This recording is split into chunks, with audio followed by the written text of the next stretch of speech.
So Glenn is a science teacher, he's been a headmaster, he's been an educator both here and overseas. He is a world champion sportsman, and he is a man that is putting it all on the line for McPherson to take our country back. Thank you, Glenn. Thank you for those lovely words, Anna. I very much appreciate it. I want to read some points out to you, and if you agree with these points, I'd like you to make as much noise as you can. There aren't many of you, but I do want you to make as much noise as you can. Tell me if you believe these things. Do you believe in Australia and its people and its future? Yes. Do you believe in the innate worth of the individual, in the right to be independent, to own property, to achieve, and in the need to encourage initiative and personal responsibility? Yes. Do you believe in the basic freedoms of thought, worship, speech, and association? Yes. Do you believe in the equality of opportunity for all Australians? Yes. Do you believe in a just and humane society? Yes. Do you believe in a family as primary institution of a society and in fostering the values on which cohesive society is built? Yes. In creation of wealth and do you believe in the creation of wealth and in competition enterprise, consumer choice and reward for effort? Yes. Do you also believe in the principle of mutual obligation, whereby those who receive of government benefits make some form of contribution to the community in return for those benefits? Yes. In the importance of do you believe in the importance of voluntary effort and voluntary organisation? Yes. Do you believe in the parliamentary democracy as the best system for expression and fulfilment of the aspirations of a free people? Yes. Do you believe in the separation and distribution of powers as the best protection for democratic processes? Yes. In a constitution, do you believe in a constitutional head of state as a symbol of unity and continuity? Yes. Do you believe in government being sufficiently responsive so that it can meet its proper obligations to its citizens? Yes. Do you also believe in government keeping to its core businesses? Yes. Do you believe in the law of rule and the law of justice? Yes. Do you believe in Australia playing a constructive role in the pursuit and maintenance of international peace? Yes. And do you believe in liberalism with its emphasis on the individual and enterprise as the political philosophy best able to meet the demands and the challenges of the 21st century? Yes. Good, I'm glad you do that because that came straight off Liberal Party's website. Throw it away because they no longer believe it. Yes. We are the Libertarian Party, and we are the only people who believe that stuff, or the stuff that we just put here, because those people do not. So we need to change that. Yep. I'm going to read another quote. The name United Australia Party was fallen into complete disregard. It no longer means anything. The word Labor does. The name Country Party is self-explanatory. If we are to build a new party, it must have a name which expresses our true and permanent point of view. My own opinion is that our side of politics should stand for liberal democracy. After all, this is one of the natural classifications of political thought. The others include fascism, communism, socialism. I therefore believe that we should set about establishing a liberal democratic party.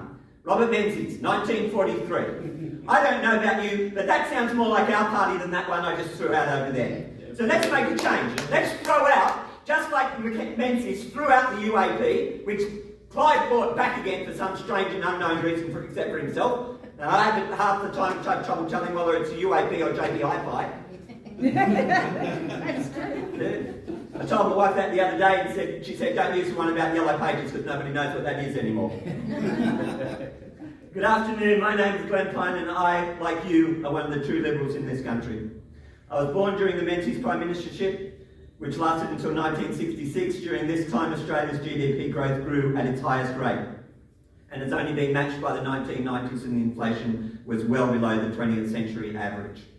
Australia's unemployment rate was down at the 2% mark, so while we're sitting here bragging about 4%, in the 1960s under Menzies it was 2%. And manufacturing in Australia was at its highest percent of GDP ever.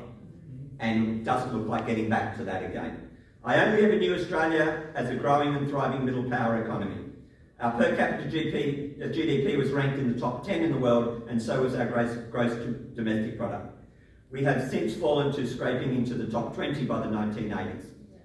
I was happy living in such a country. I was concerned about education. As a teacher, I was expecting my country to continue on its upward trajectory, and as the population grew. Common sense expected that this would not last forever, but instead would settle at a comfortable level and be supported in progress, and considered that the world would become more equitable over time. However,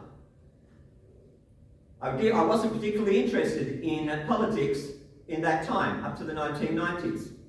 Moving into the 21st century, I thought, excellent, everything's going to be wonderful. 21st century is going to be a continue-on of the 20th century. However, 9/11 changed that.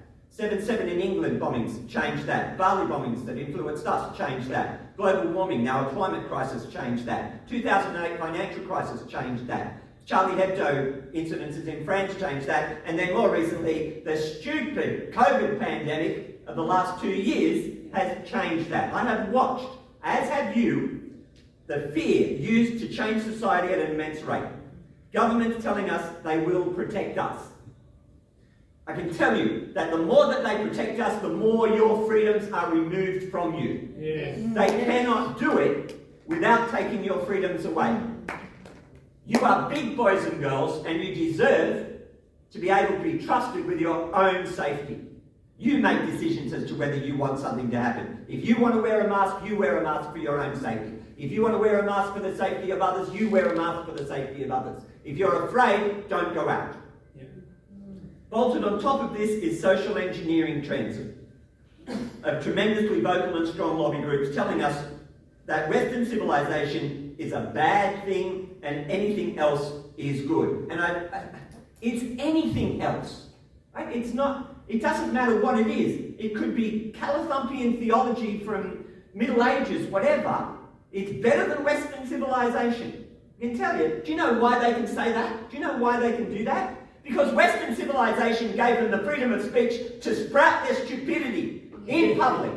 That's the only reason that they can say that stuff. Because if they tried to do it in China, they'd have a cannon point at them from a gun or a tank. As one young fellow from university found out, we never knew what happened to him. What kind of things are they doing? They're redefining the family. Right?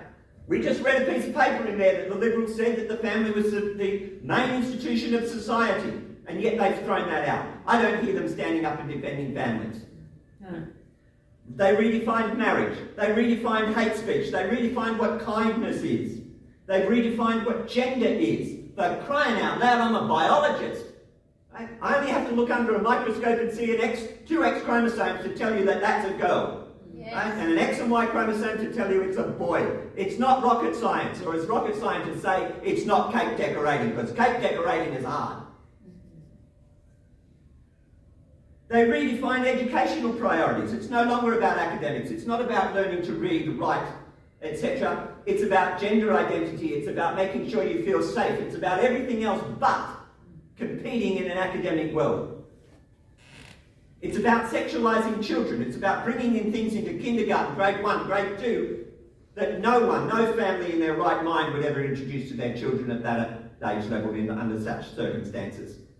They're into redefining race. They're into redefining psychological disorders. It's no longer a disorder or a disability, it's normal and natural.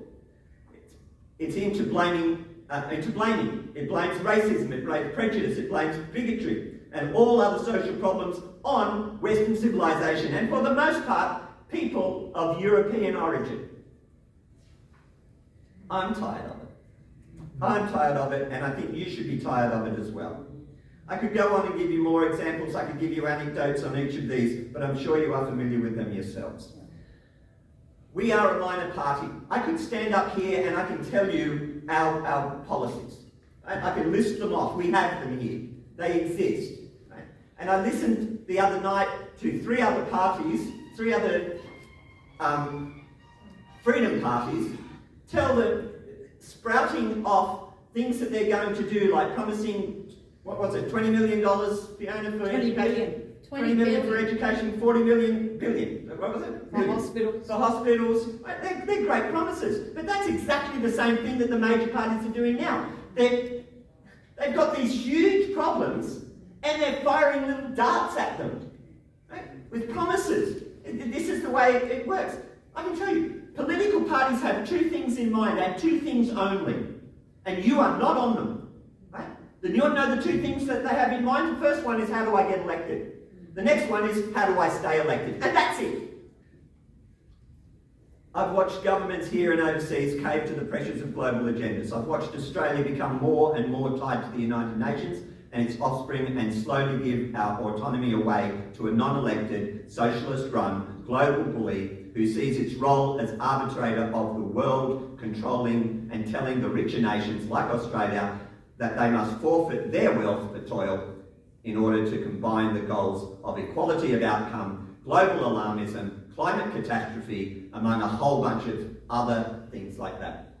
Right? I'm over that. I do not want the United Nations interfering in my life because they do not have my best interests at heart. No. I see us heading towards such things as intrusive surveillance of its citizenry, which is why we have a policy on it. I see unpaid debt that will leave us in the mercy of global financial institutions, which is why we have a policy on that.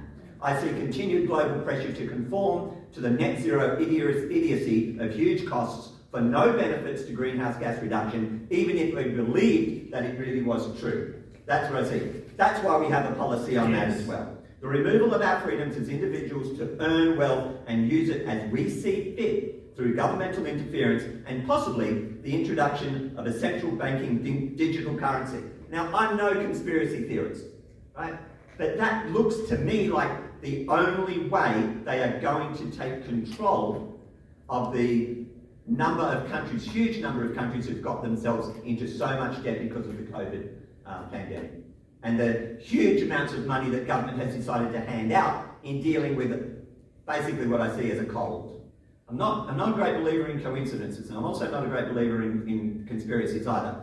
But does anybody else find it strange that there are something like 40,000 wet markets in China, and I think there's 42 viral laboratories across China, and strangely enough, in the same city that there was a viral laboratory, there's a wet market that gave us COVID. If you believe that, I got a bridge in Sydney to sell you. If you believe that, vote Greens. Yeah, exactly. If you believe that, vote Greens. We need to change this. And I see only one way. Get people of character and insight into government.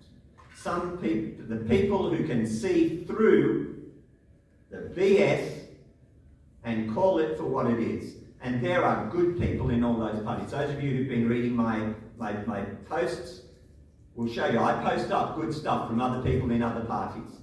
And that's good because we are not alone. But unfortunately, they're in a minority. I know an awful lot of people in the LDP, and we're a small party, but there are way more good people in the LDP, I think, than any other party that's trying to represent you in Canberra. And you need to consider that. Good men like Gary Diggs. Yeah. Right? Good women like Diane Dimitri.